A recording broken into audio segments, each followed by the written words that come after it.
Hey everyone, welcome to the podcast. I hope you're having a great week. I know Greg and I are excited to have some sunshine and warmer weather after 2 cloudy and cold weeks here in Georgia.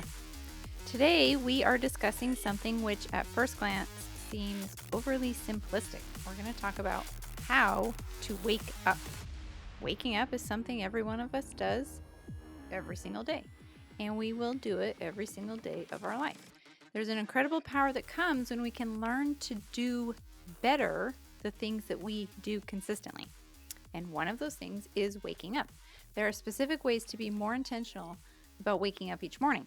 And when you learn how to control and direct your mornings, it provides a lot of power for controlling and directing your life.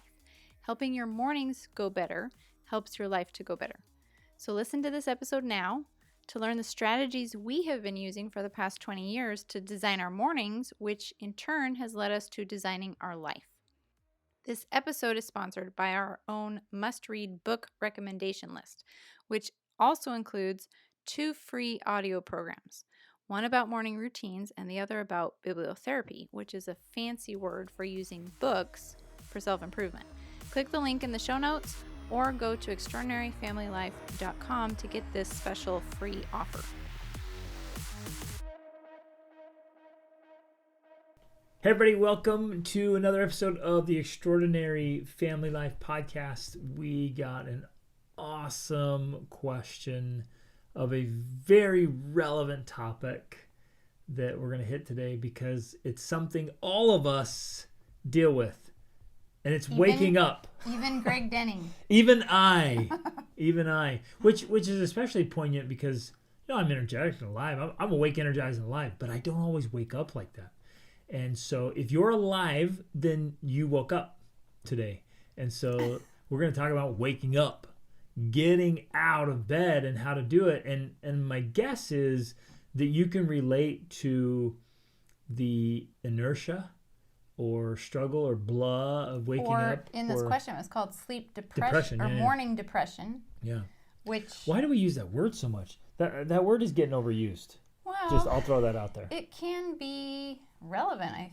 In my mind, and I've talked about this with you, depression feels just like heavy. Well, okay, so you take the semantics and if something is depressed. Exactly. So it could be accurate, yeah. But I think it's going to be misunderstood. It's being so overused and misconstrued that right. You're just like, great, now I have depression in the morning too. It's like, no, man. There is a oppressing. Yeah, so you have this oppressing feeling or experience. But you and I call it sleep inertia or, just come out of it. Even if you sleep well, sometimes you wake up and you're like, ugh. I have a nasty case of the druthers. Right. I'd rather be doing something else. That's why I like inertia, because it's just this lack of movement. That's what inertia means, essentially. What is the definition of inertia? We're going to look this up. It's when you're stuck in a state of non-movement. That's my non-scientific. We are going to test Rachel's definition skills here. It is a tendency to do nothing or to remain unchanged. Oh, that's good, right? Yeah. You wake up and you're just like, I'd rather remain unchanged from this position I'm in my bed, in the warm covers and a comfy pillow. Yeah. Okay, so here's another one. In physics, it's a property of matter by which it continues in its existing state of rest. Exactly. Oh, that's good. Right. You want to carry on in your existing state of rest. Yeah. Or uniform motion in a straight line, which is another great insight. You have your thing, and for the most part, our brains, they want to go with what's familiar, what's known. And so that's why change is so uncomfortable for people, especially if you're trying to create a new habit, a new way of being. If you're trying to be more optimistic, more outgoing, more happy, the default setting, wherever that conditioning went, it's like, oh no, let's stay in that straight line, right? And even have this, stay in your lane. You're like, well, I don't like the lane. And so getting out of that is important. So that's what's happening when you wake up. You're in this rut, so to say, that you've been in for several hours, and now you have to get out of that, and your brain doesn't like it. It's naturally resistant to changing that state. So, here we are. We're talking about how to wake up, and you think that would be easy, like a like, why would we even need to talk about that? Why do we have to talk about waking up? And yet waking up matters, and how you wake up matters. And most people, I would say most people are not intentional enough about how they wake up. And that makes a difference. It totally does. And I love this idea of whatever you do in life, if you're going to keep doing it, get really good at it. Right. And this almost sounds silly to say, get really good at waking up. Exactly. And you're like, what are you talking about, man? I wake up every day of my whole life and just wake up and just go. But there's actually a skill set to it. Mm-hmm. There are ways to wake up. What's interesting, it's in a way, it's been victimized. And you'll hear people say, man, I got out of the wrong side of the bed. There's no wrong side of your bed, man. My bed doesn't have a right side or a wrong side. But what they're doing is they're trying to, and you know, they might do it in jest, but some people really do it. Like, no, it's just what they're saying is like, it's out of my control. It's not my fault. Like something happened to me. I don't know what it was, but I just woke up not feeling motivated or excited or alive or energized or whatever. And that happens a lot. Well, and you know, back to joking about you and Greg Denning waking up. I mean, in reality, I'm your wife. I wake up next to you every single day. Actually, let's clarify.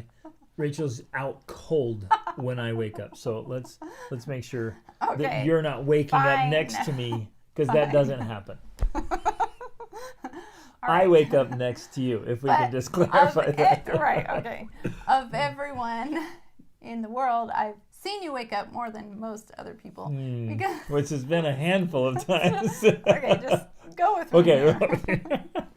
Let me get to the point. The point is... Well, actually, hold on. This is funny.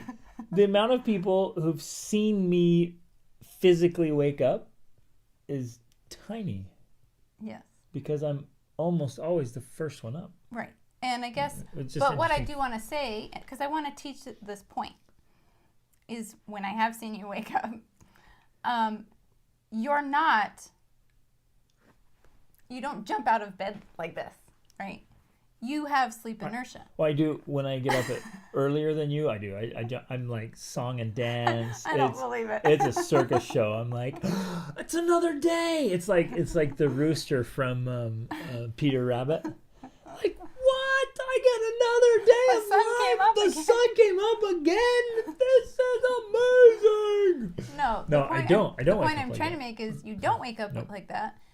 You wake up with a form of sleep inertia as well, and you've developed the skills and habits of getting yourself out of that. You could very easily be, if you wanted to, or didn't work on your skills, be the guy who wakes up on the wrong side of the bed on occasion. But I used to. Right. I used to have a bed, you guys, that only had wrong sides.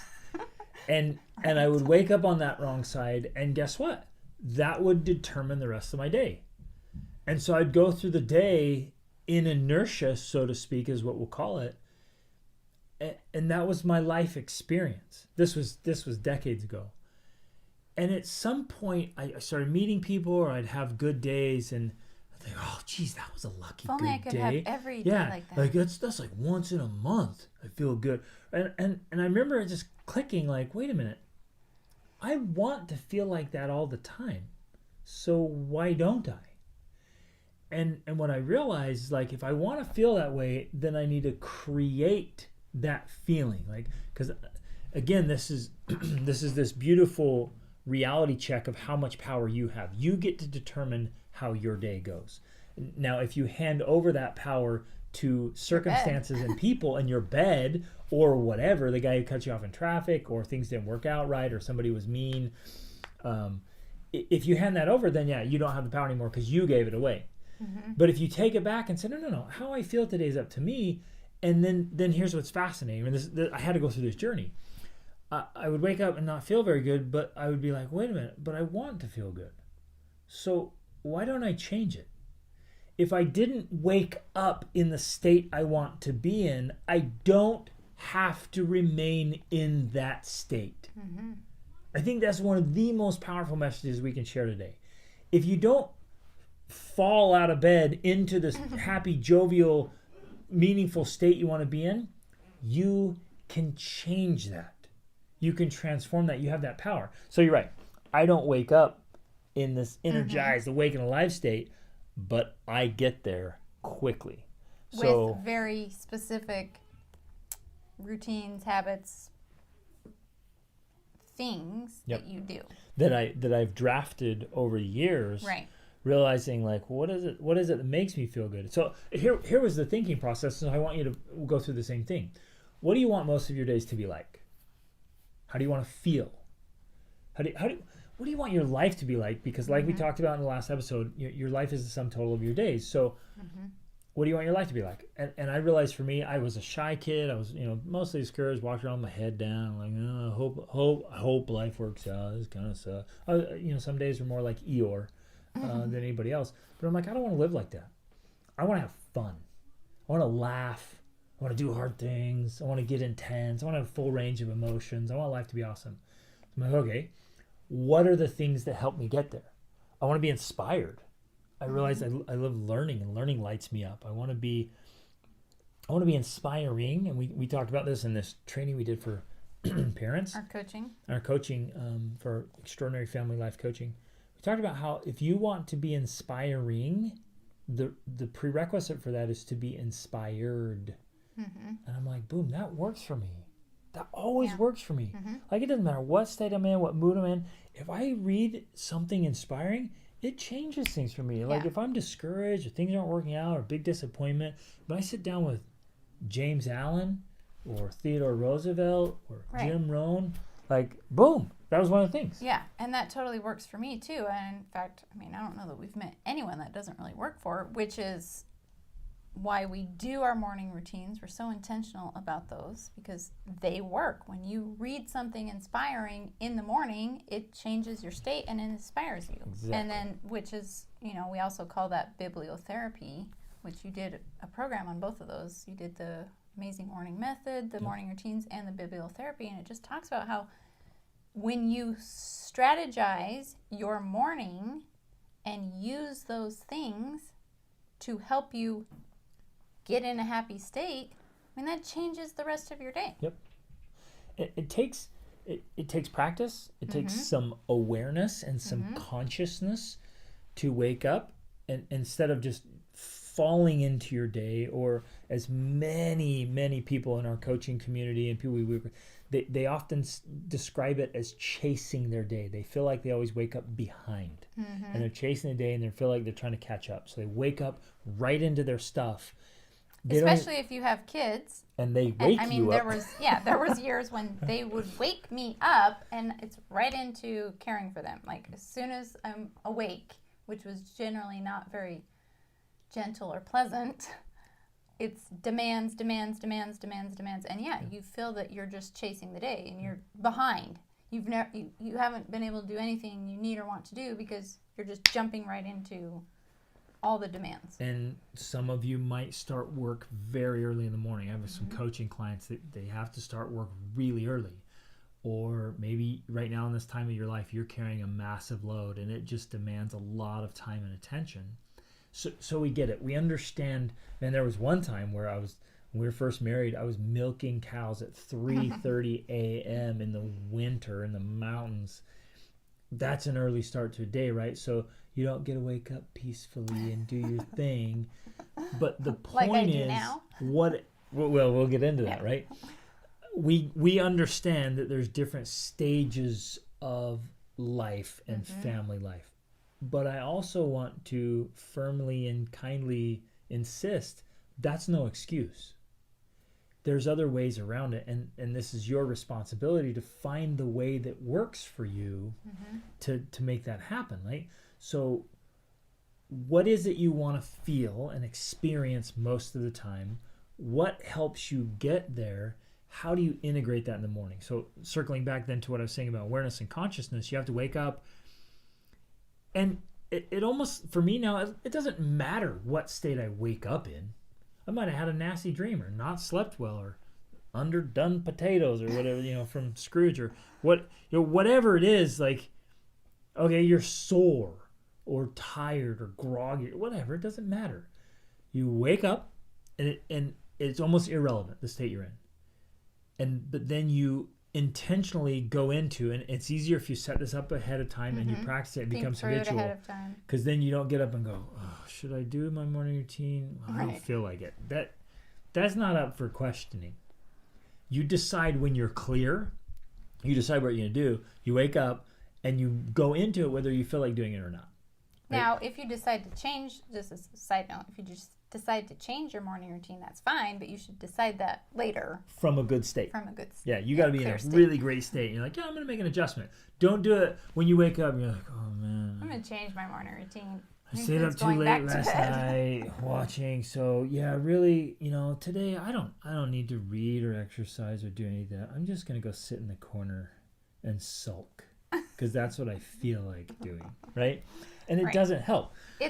That's a good point. The morning routine is not about what you feel like doing. It's about knowing what makes you feel good and committing to do that in the morning. Whether you feel like it or not. And particularly when you don't. Exactly. So there are times I still get up, and you guys, I've been doing this for well over 2 decades. I still wake up like in the inertia. I'm like, man, I don't feel like getting going. I feel, in the technical sense of the word, depressed. Pushed down, weighed down, discouraged, unmotivated, uninspired, right? Okay, so what? Like, I don't wake up and be like, how do you feel today, Greg? Like, get your butt going. Let's go, right? And so you do these things that make you feel alive. Interestingly, one of them, the reason I'm wearing a jacket right now is because I take cold showers every day. That's one of them. And cold showers are awesome. If you ever feel like, I just don't feel like doing things, take a cold shower. You will feel very differently after just a moment of that. I'm not joking. Like, take a cold shower. If you're lacking motivation and drive, take a cold shower. You will be motivated get out of there. Holy cow, you will move and you'll feel alive. If you're feeling just blah, a cold shower, especially in the winter, it's winter right now. The water came out of the pipes colder than ever. I thought last week was the record. Today is the record. And I literally had to put a jacket on because I'm like, okay, my core body temperature dropped and I'm freezing. But there's some really cool science now coming out around cold showers. I read this like 2 weeks ago that they actually help with dopamine sequences. I don't know if sequence is the right word, but it helps with dopamine receptors being more active. Cold showers kind of help motivate that. And dopamine is what makes you feel good. So there's some direct science behind feeling good in life and taking cold showers. And I know most of you are thinking, there's nothing that would feel good in my life about a cold shower, right? Especially in the morning. There's a lot to it. I do put cold water on my face in the morning. And I am resistant to doing that, but I make myself do it because I know you take your cold shower. So I put cold water on amazing. My face. She dips her hands in cold water, like, it's so cold. It's so cold. But whatever, like wherever you're at, pick those things. So I don't like cold showers. This morning, I did not want to take a cold shower. I was already cold because I'd had a really great workout. Come home and I'd cooled off, and so I already had the chills. But I didn't want to do it. But I do it, right? Another example I wanted to give is like there's so many times when I wake up in the morning and I don't want to go work out. I don't want to work out. I especially don't want to work out hard, right? Because I'm like, I don't feel like it. And the overall feeling and experience pre-workout and post-workout, like I'm a different person. Mm-hmm. And it's not magic. There's science behind all of that. But by moving your body vigorously, you're hitting the gas pedal, so to speak, through your carotid arteries of sending massive amounts of oxygenated blood up to your brain. It turns it on, it activates, it lights it up. All your brain sensors go. It releases all these wonderful chemicals into your body. And then you're like, I feel great. Mm-hmm. And I'm ready for the day. And the same is true mentally and spiritually and socially. I mean, we'll touch on these elements today, but activating those things unless there's something biologically wrong with you, which could be. No, I'm throwing that out for real. Like, I'm going to throw that out there. Yes. And part of it, I'll be honest here, part of what's biologically wrong with you could be with what you're eating. Mm-hmm. And your evening routines. And or sleeping sleep or lack poorly. of sleep. Yeah. So, yes, you're right. That could be things that are biologically wrong with you. Because you're like, well, I worked out. I don't feel any better. Well, there's several elements, which we're going to cover. But for the most part, if you're a decent functioning human body, there are ways to feel good. And why not? Yeah. If you can choose to feel better, why on earth would you stay feeling less than better? Yes. So there are very specific things you can actually do that will help you feel better. And this isn't just like faking it thing. It's physiologically changing the chemistry in your body so that you're actually producing the chemicals that make you feel better. Yep. So there's a couple things I wanted to talk about. One of the things you said was, no matter what your current life situation, there's no excuse for not doing a morning routine. And I want to touch on that because in reality, you can start doing a morning routine tomorrow that's 2 minutes. Yep. And that's the beginning of making this transformation into creating mornings that go better and days that go better and a life that feels better just by starting with a 2-minute morning routine. And along with that idea is you're not going to wake up in the morning and start doing Greg Denning's routine. You're going to wake up in the morning and, actually you have to start the night before. You're going to sit down the night before and you're going to think about the type of morning routine you want, the amount of time you have to do this morning routine. And then it's kind of a ongoing process and it's going to be very unique, I feel. Like, there's some common denominators, but ultimately you're working with what works for you. Mm-hmm. Like, what is it that makes me feel good and how can I do more of that in the morning? And you got to be really, really honest with yourself here. Like, what is it that truly makes you feel good? Not what you prefer doing, your little preferences, like what actually adds value to you feeling great. Hey, let's wake up in the morning and have some chocolate, a bar of chocolate. Right. That makes me feel good. Or avoiding cold showers, or because here's what happens. You might be like, well, I don't really like working out because it makes me sweaty and sore, and I definitely don't like cold showers, so I'm going to avoid those. That makes me feel good. Be honest with yourself enough to say, you know what, I'm going to try a cold shower. Holy cow, you're right. Afterwards, I feel so invigorated. I hate that blasted thing. But afterwards, I genuinely do feel invigorated. Boom. There's your answer. Yes. If moving your body, especially if you're out of shape and you're getting into shape, you might not feel energized after a workout. You might feel dead. And then you're like, why did I do that? I'm just tired all day. And I get it because I've been there. But if it works and you work through it, then on the far side of this, after workout, you actually feel way better. You have more energy, and you're doing more things. So I love what you're saying. It's now I do want to I want to add Rachel Denning's version. I love when you do this. I know, because I have to add this because in my mind I'm thinking of my own psychological boundaries to the things you're talking about, and I know it's all a progression for me. And so starting out, if I don't have a morning routine and I have to start doing a morning routine by doing something I really hate, like taking a cold shower, it's not going to happen. Right. What's going to happen is I'm going to stop doing a morning routine. Yep, totally agree. So, actually, I 100% agree on that. Yeah. Do not start with something you hate. Yeah, so if you're trying to establish the habit of creating a morning routine, start with something you actually love. Yep. And I do that as well. I don't start with a cold shower. Yeah. Something you want to do so that you actually want to get out of bed and go do this thing because it is enjoyable to you, whether that's reading. I love to make, one of the first things I do in the morning is make a cup of herbal tea that I then read. I read while I drink my tea. I meditate. So I'm doing things I enjoy, and then you can, work to the other things that work that are not necessarily 100%. The most exciting. The cold shower is the end of my morning routine. Yeah. Yep. Because I'm already awake, energized, and live, ready to attack the day, and I take a cold shower. Now, one of the first things I will do that I that helps a ton is move my body. But it's not, again, I'm the less active member of this group. It's not your intensity of moving my body. It's my intensity, but it's enough that it gets the blood flowing. I have a rebounder. Things like finger wiggles. Yeah, like this. I'm like, move my body. Blinking your eyes. Sometimes I gotta start there. Okay, blink my eye, open your eyes and wake up. Working into intensity movement here with my blinking.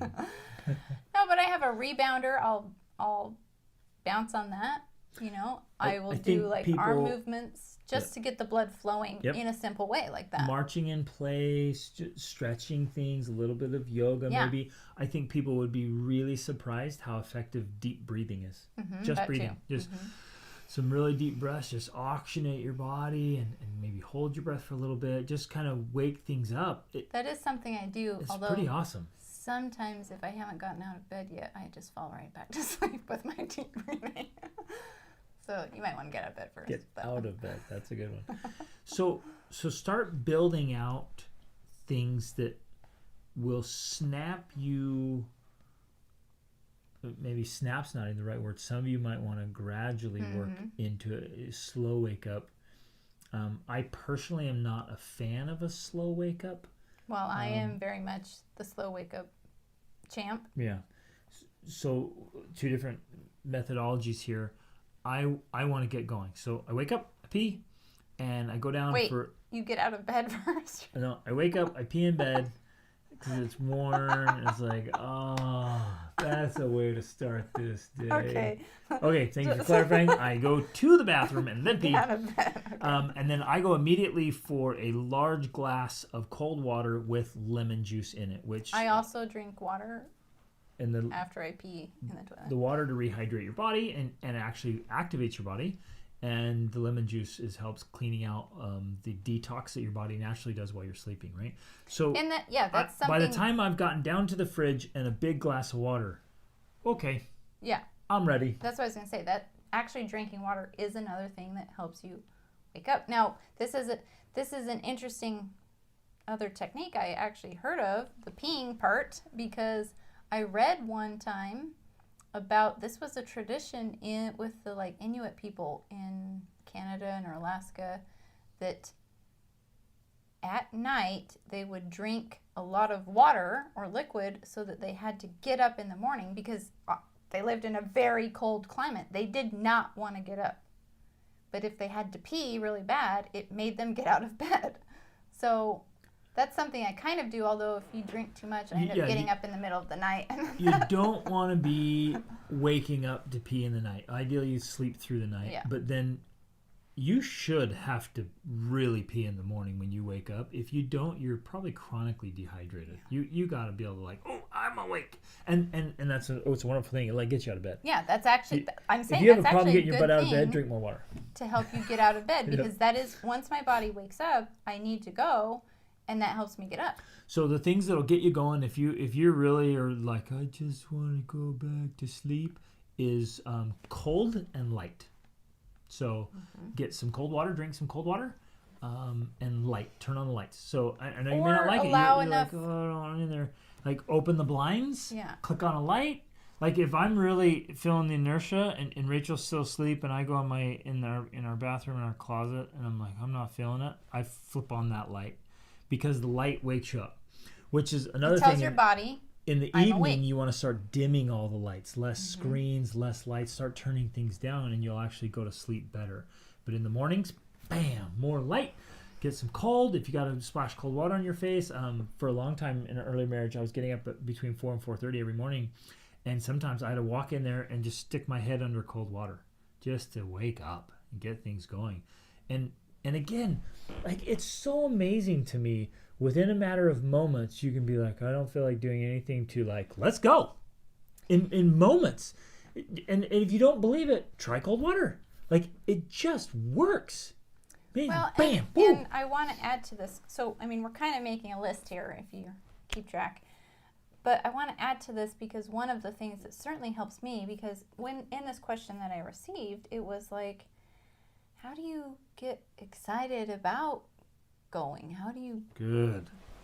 You know, you wake up in this morning depression. How do you get excited about the day? So one of the things that I do that helps with all of these physical things we're doing is mentally thinking about anything that would excite you that day. Yep. And I do this. I'll lay in bed, and sometimes I have to think of something before I get the motivation to get out of bed. Maybe it's I'm going to go write on my book, or maybe I'm going to research something that's exciting me, or maybe I've got to work on this project. Like, I think about, even if I'm not working on it right then, I mean, if I can, great. But I've got to think about, why am I excited to be alive today? Yep. And sometimes that can take some practice.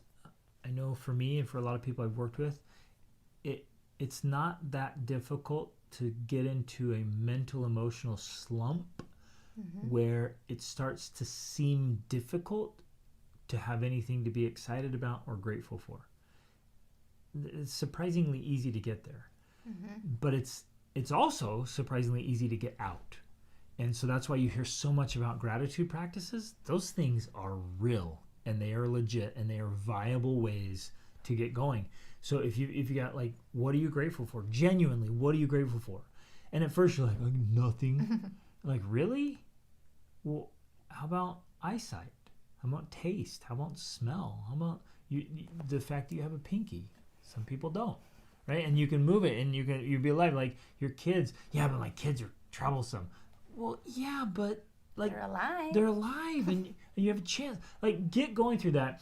What was really interesting about the things you mentioned writing your book, right? So that's a noble aim. That's a goal you have. That's a big thing you're excited about. We want to share something. It's meaningful. It's purposeful. It's contributing. You talked about learning something. The human body, our brain, actually rewards us with dopamines when we learn new things. So doing new things and learning and challenge, any of those things will automatically make you feel good, because that's how your body is literally wired. And so you've got to have a goal. You've got to have a target, something you get out of bed to shoot for. Now, if you don't have a target, you might be listening to this and be like, well, I don't have a target. That's why I'm discouraged. Okay, that's your own fault. Because you can pick a target right now. There's nothing preventing you from picking a target. So if you don't have one, pick one. Or at least spend the time to think about the target you might want. What could I do? What could I try? Who could I become? Yeah. And you can pick any kind of target, from like, I'm going to lose some weight, get in shape. I'm going to sign up for a race. I'm going to build something. I'm going to learn a new skill. I'm going to start doing, here's something, like, this is a simple thing. You've heard us talk about this, like our Duolingo that we do as a family.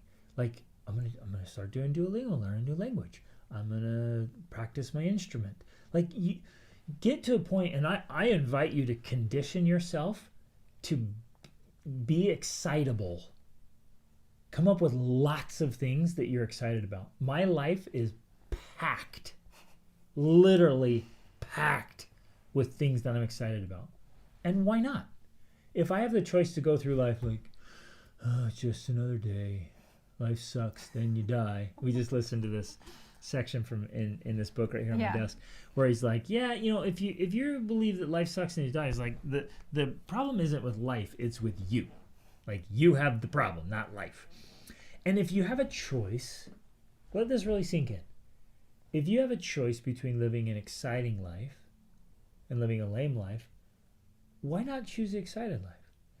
But let me twist it a little bit.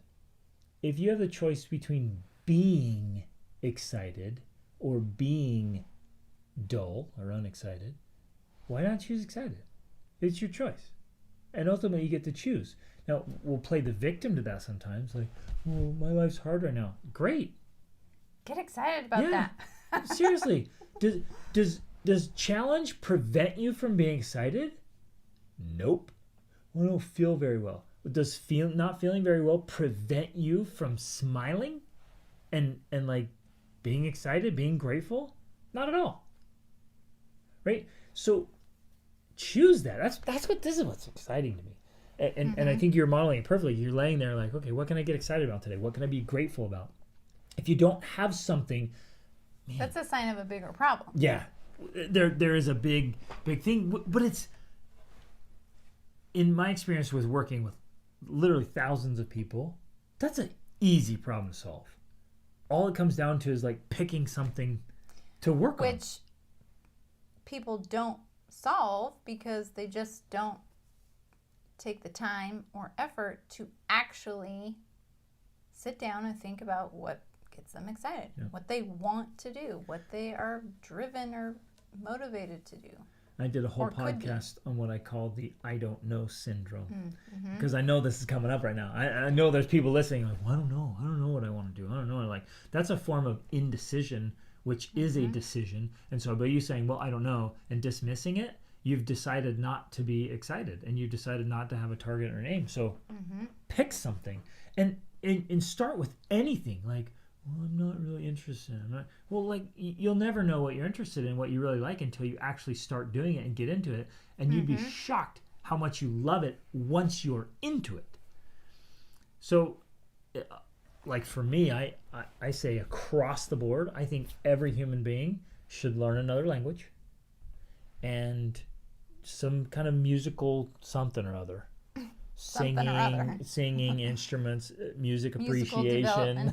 Music appreciation. Something, because music's amazing. Some kind of moving your body, some kind of physical movement, exercise, anything. Physical activity. From yoga to rowing to horseback riding. Yeah, something. And some learning, and a goal and a challenge, right? So we're sharing these common denominators, like, if you really are starting from zero, and I don't think any of you who are listening are, but you could start from zero, and tomorrow morning you could wake up with things to do. And be excited about. Yeah. Which is a key ingredient to learning how to wake up.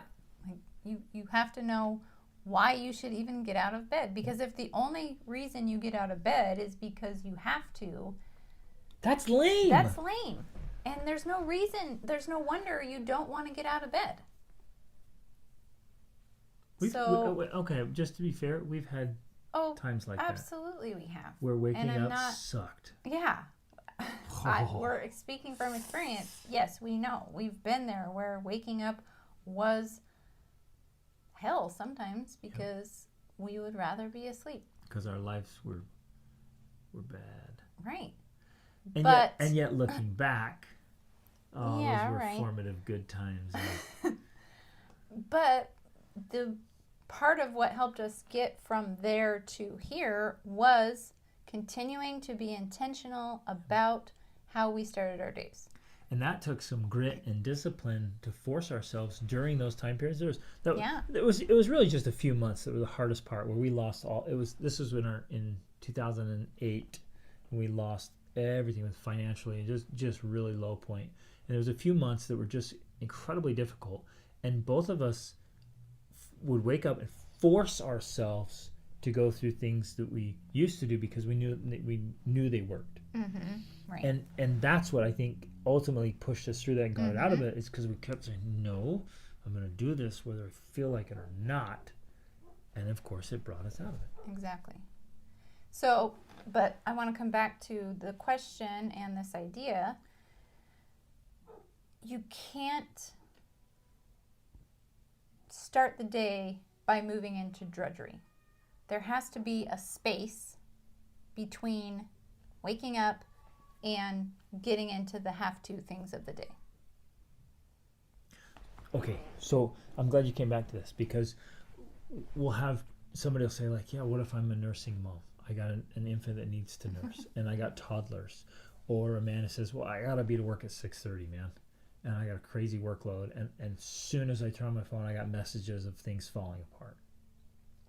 So in those instances, is that an exception to what you just said? No, absolutely not.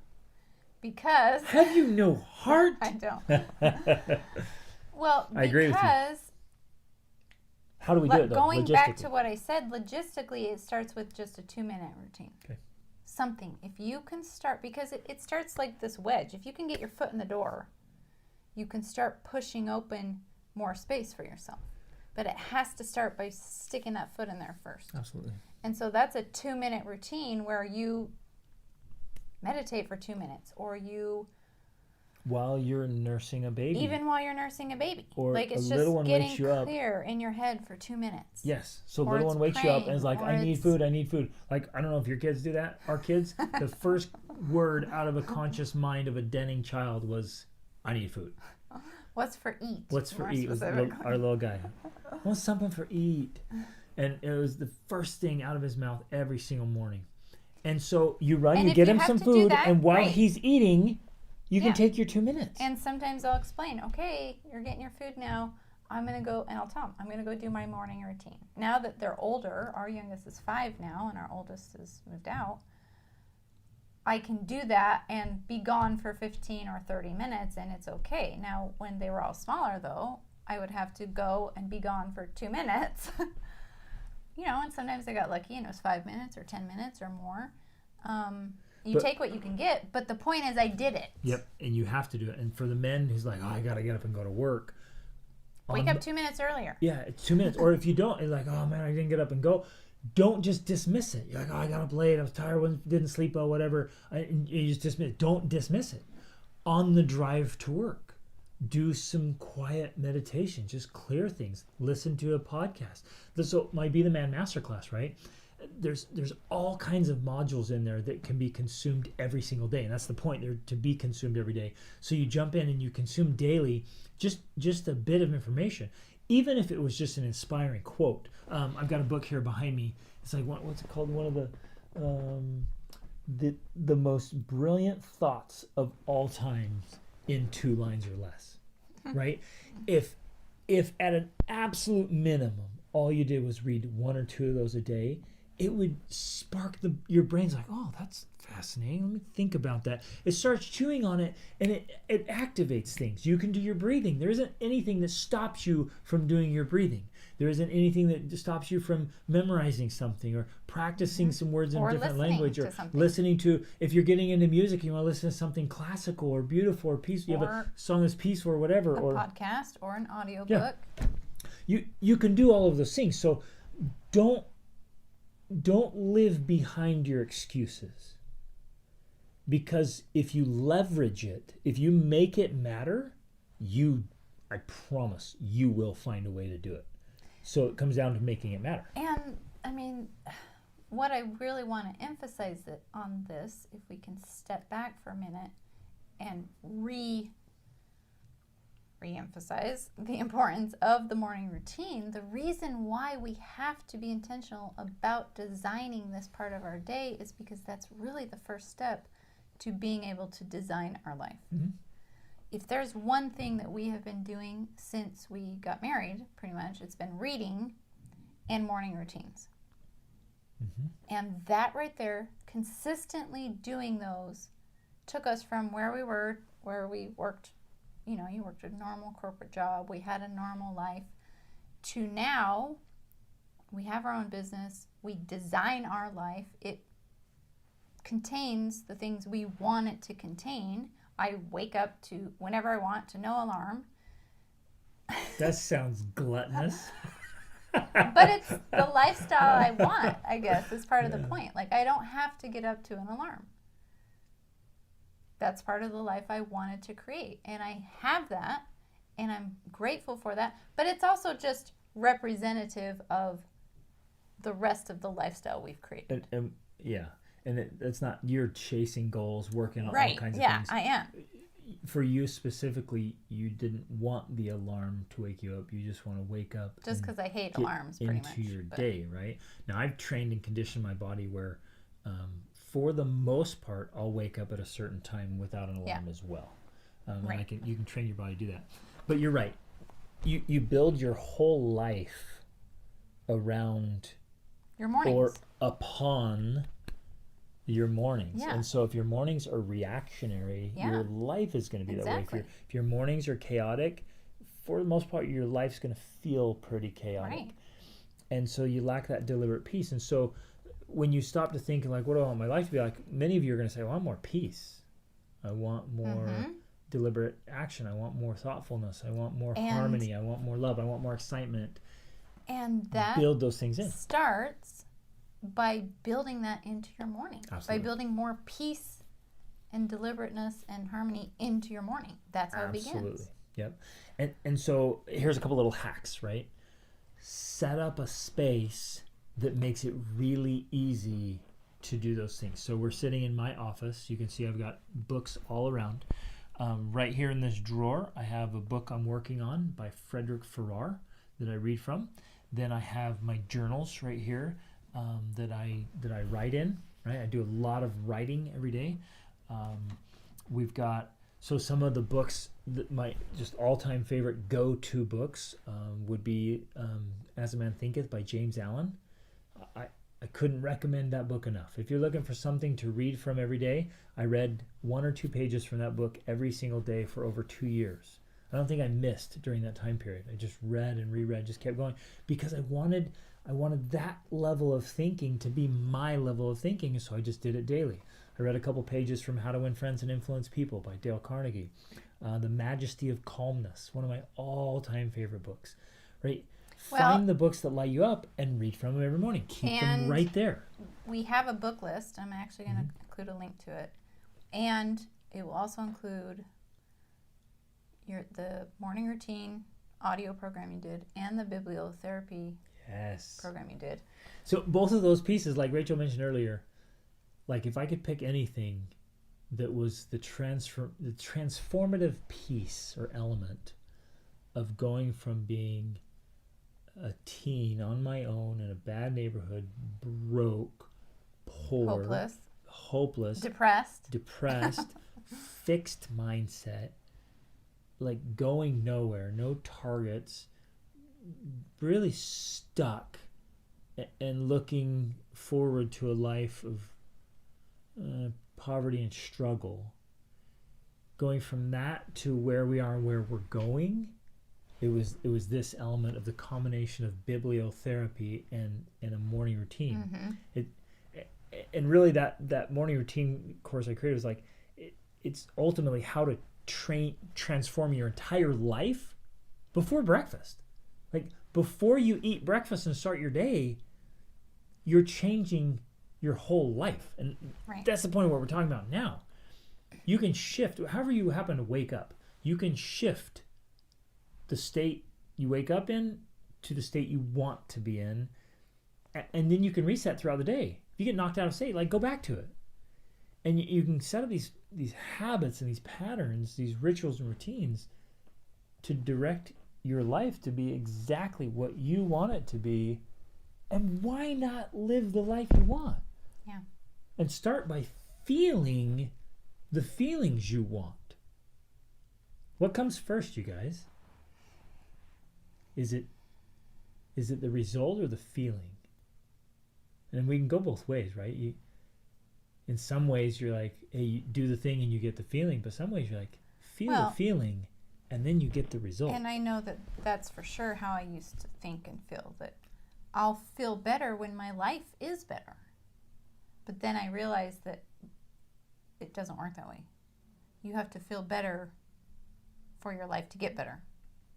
And that's why morning routines were so critical and key for us, because they were things that helped us, at least during that part of the day, we felt better in order to help create a better feeling life. which makes perfect sense if we play that out with some specifics here, so it's really, we can conceptualize it.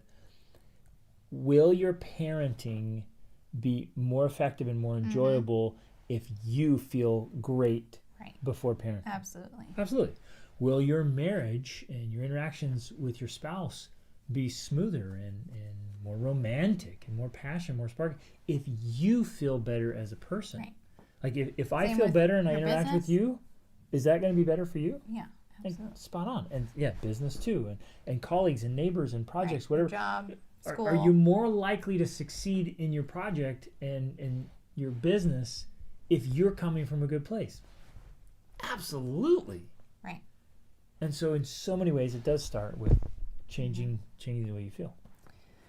Okay, so there was actually one other thing I wanted to touch on, and then that's all I've got, I think. But because I know for me, one of the big inhibitors I had, well, besides having children and being a young mom, a nursing mom, like that's obviously a and inhibitor, although not an excuse to doing some sort of morning routine. But then even after that, it was my own, I guess I would say, insomnia or inability to sleep, which stemmed from, one, a poor evening routine, and two, I would say a lack of understanding of my own sleep cycles. So I kind of want to just touch on those really quickly because I know that can play a big role for all kinds of people. I know it did for me. So one is you have to have, if you want to have a good morning routine, you have to have a good evening routine. Like you have to be getting to bed at a decent time. You can't be going to bed at 3 a.m. and think, oh, I'm going to get up and have a great morning routine. Yeah, that will actually have a negative effect on your day. And your physiology. Yeah. It just does. Like you'll physically, mentally, emotionally, spiritually, you'll feel crappier from not sleeping well. Right.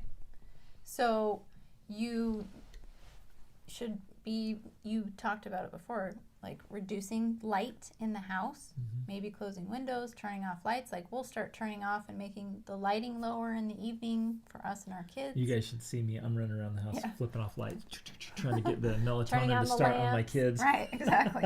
Get the melatonin going on. And I'll even tell little girls, no, don't turn that on, because they want to walk around the house flipping all the big lights on. I'm like, no, melatonin. They're like, why? I'm like, just trust me. Yeah. Turn the light. Eating shouldn't be happening late. We try to, at the latest, eat by 7, but usually we're trying to eat at I think a good target is no food 3 hours before bed. Yeah. So depending and some of you are like, sweet, I can eat till midnight. I usually don't go to bed till 3. Don't do that. Yeah, so you want to stop eating because that prepares your body for sleep.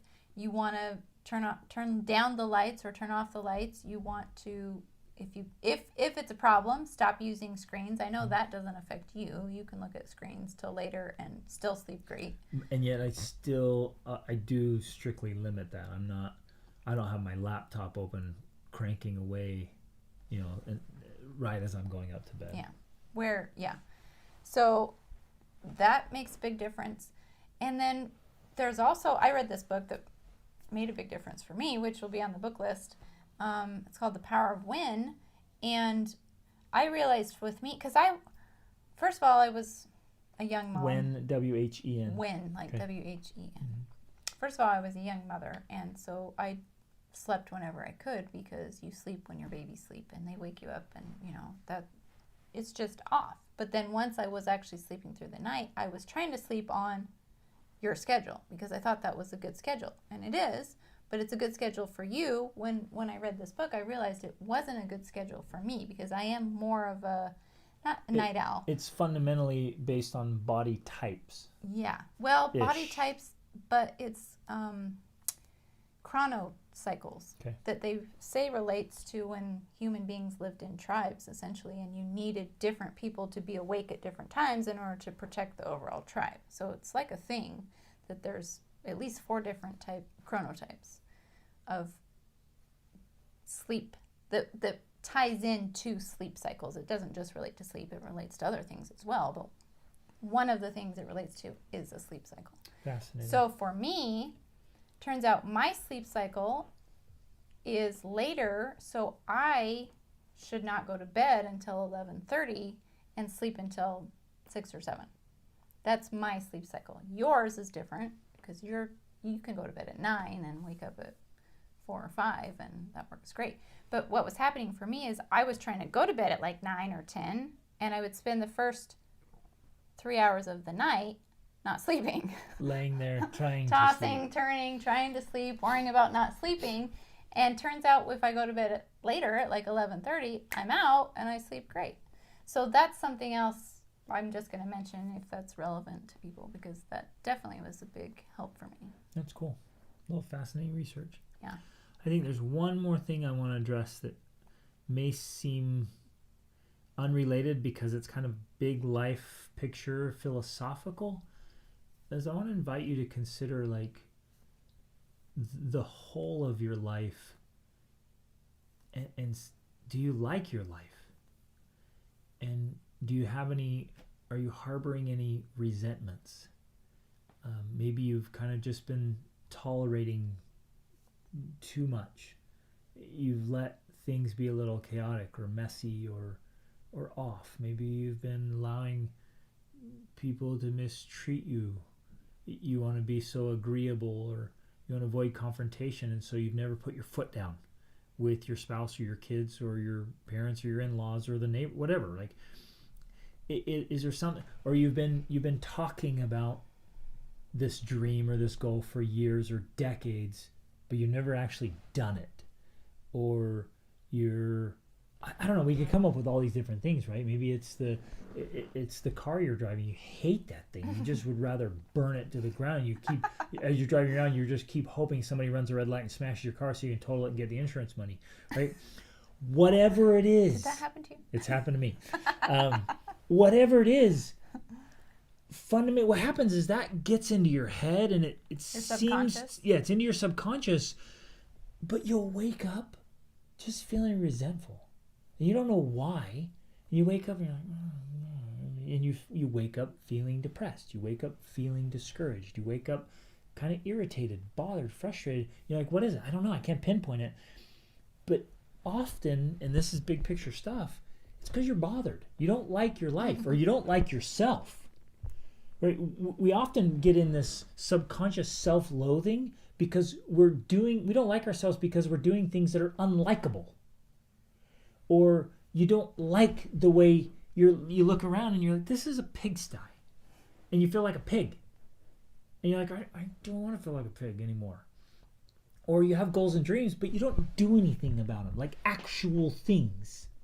Right? And so you sometimes get disconnected with reality of like, I'm going to be an NBA superstar. And I'm going to do that by watching video games of the best basketball. I'm just making something silly up here. But it's just so disconnected from you actually working on real skills. And your business is going to explode when you're not actually offering any real value to the marketplace that people are interested in. You could be the best ostrich groomer on the planet.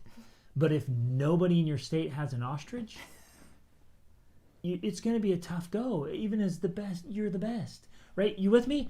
So, and that just harbors a lot of resentment and frustration. And some of you are waking up just because you don't like where your life is going. You don't like where you are going. And so in this instant, I'm going after it here. So, well, no, it's fine. I just wanted to add to this because this does actually directly relate in small ways, because some of us, we don't want to get up because where are we going to go to have our quiet space or to read our books, and we can't even find our running shoes? And like you were talking about living in a pigsty, I mean, that's a real thing. If our environment is in such a mess that there's no space for peace or clarity or thinking or goal setting, we say, what's the point? Why am I getting up? You feel hopeless because your environment is hopeless, in that there's just not space for you to pursue something better. And so the reason I bring this up is you might stop and say, okay, where am I feeling frustration or resentment? It literally might come down to like, we just need to do a purge here and get rid of a whole bunch of stuff. Life feels cluttered. It's literally cluttered with things. Boom. Or you might wake up and be like, you know what? I have been so irritated about the garage or the car or this neighborhood. I hate this neighborhood. Right? And I'm like, I'm out. And so like that becomes your target. And you wake up every day and like, okay, where could I move? If I like to move, where would I move? What's that going to cost us? What's the logistics? What's going to happen? And you start setting up and like, okay, wait a minute. If we come up with an extra $1,000 a month or $5,000 a month or $10,000 a month, whatever your target is, okay, if we made an extra $10,000 a month, we could live in that neighborhood. Now, some of you are like, dude, $10,000 a month, that's a big jump in the neighborhood. But couldn't you come up with a way to earn an additional $10,000 a month? Of course you could. And I mean that. I am dead serious. Of course you could. And if you did, would that change things for you? And if you've been waking up day in and day out and realizing you've been tolerating this house and this neighborhood and you don't like it, and you don't like living here, and you don't like raising your family here, and this isn't the kind of life you want to live, own that crap. And wake up and work on it. And watch what happens. Because now you have a target. Now you're excited to get out of bed. Now you got something. And then you start building those things and you get into that space and you're like, okay, this is better alignment and congruence with who I am as my best self. I know that was big and philosophical, but it's a critical piece of this underlying, like, what are you waking up to? Right. Because yourself. Essentially, that is what we're trying to do. I mean, the morning routine and learning how to wake up is just one other approach to learning how to have more congruence in your life. Yeah. Yeah. Love it. Okay. Try this. Try all this stuff. And let us know how it goes. Connect with us on social media. Send us emails. Tell us things that work with you or it's a big experiment. So don't be afraid to, like, try and fail. And you might try something like, this doesn't work for me. Whatever. Keep trying. Keep experimenting. Keep going. Figure out what works for you. Again, this is why we do the coaching, because we can address specifics and cover things like this. That's why I created the Be the Man Masterclass. It's why we do this podcast and the videos, our YouTube channel, like all of it. And share this. My guess is, well, especially because of coaching, like, this comes up all the time. Like, evening routines, sleep quality, and morning routines are so common right now. And I'm sure it's coming up in your conversation. Share this. If you found this helpful, share it. Tag us, take a screenshot of it, pass it along. Like, help people out. Let's get this out there so that your family, our communities are living purposefully. Like, think about that. Think about if a bulk of people were waking up deliberately each morning, how that would change the quality of life, the quality of our communities, our churches, our extended family, the groups we belong to. Massive transformations. Yeah. And it's possible, and the coolest thing ever is it can start tomorrow morning. That's how cool this is. Even if it starts with 2 minutes tomorrow of doing something that snaps you out of sleep inertia and gets you going. Step number 1, remove the wrong side of your bed. So just determine right now your bed no longer has a wrong side. And you get up and get after it and make your days the way you want them to go. Love them. Okay. Love you guys. Reach out there.